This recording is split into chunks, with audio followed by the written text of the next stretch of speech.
കച്ചവടക്കാരെയും നാണയമാറ്റക്കാരെയും ദേവാലയത്തിൽ നിന്ന് അടിച്ചോടിച്ച യേശു യഹൂദ നേതാക്കളോട് പറഞ്ഞു, എൻ്റെ ആലയം പ്രാർത്ഥനാലയം എന്ന് എഴുതപ്പെട്ടിരിക്കുന്നു, നിങ്ങളോ അതിനെ കവർച്ചക്കാരുടെ ഗുഹയാക്കി മാറ്റിയിരിക്കുന്നു.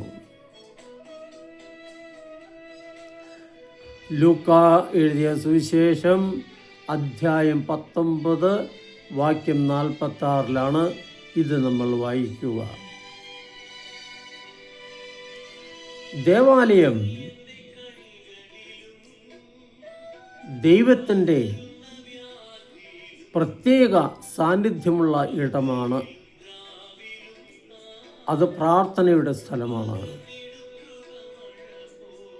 മനുഷ്യൻ്റെ ദൈവവുമായിട്ടുള്ള ബന്ധത്തിന് ശക്തി പകരുന്ന സ്ഥലം.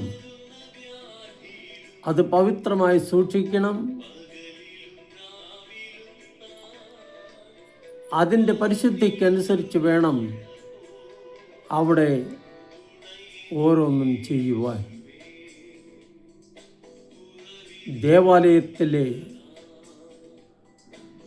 നമ്മളുടെ പരിശ്രമം, നമ്മളുടെ പ്രവർത്തനം എങ്ങനെയാണെന്ന് പരിശോധിച്ച് നോക്കേണ്ടതാണ്.